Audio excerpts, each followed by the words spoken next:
it's a difficult question, this development question. I think, you can have a sort of various views on this. One is, of course, in GDP per capita terms, China is an emerging economy. It's not a developed economy. So I think that is true.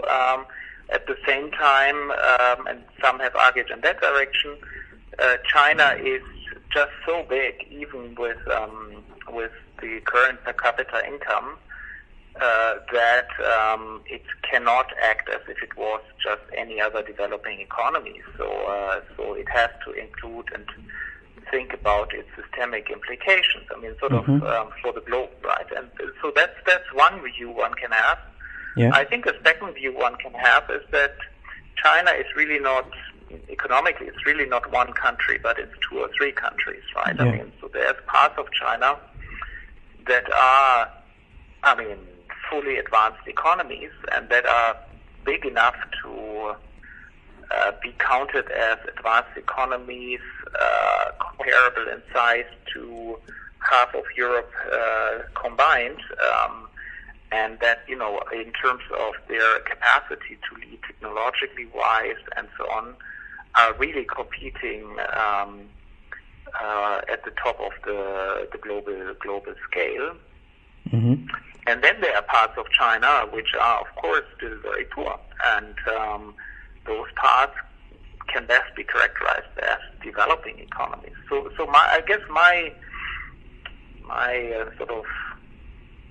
I tend to believe more in the second interpretation, right? China has parts of its economy that are advanced, and therefore it needs to play by the rules of an advanced economy, at least in those parts of its economy. And then there are some parts which are clearly not advanced and clearly still very poor, and there different rules in a sense have to apply. So how that can be operationalized, I don't know, but it seems to me that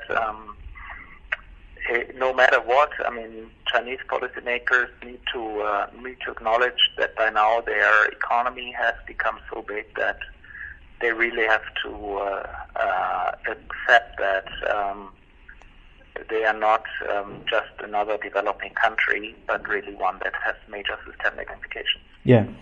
Do you believe EU have unified China policy? Who has the biggest say on China policy inside the Union? Yeah, sure. Look, I think Europe has a pretty widely shared view on what China thinks, on what its interests are relative to China. Yeah. So okay.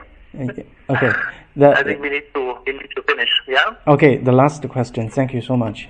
And what do you think about the role of United States in the development of China-EU relations, especially President Trump's American I think, as I mentioned, I think the tensions between the U.S. and China are, of course, a major source of concern for the EU-China relations, a major source of concern, because the EU clearly wants very good relations with both China and the United States, and we want to have strong economic linkages with both. But the more there are tensions between China and the U.S., the more it becomes also an issue for the European Union. Okay. Thank you so much. Thank you for your time, Dr. Wolf. Thank you, and please do send me the code. No problem. I will contact Sean if after I finish the audio. Thank you very much. Thank you. Bye-bye. Have a good day. Bye. Bye.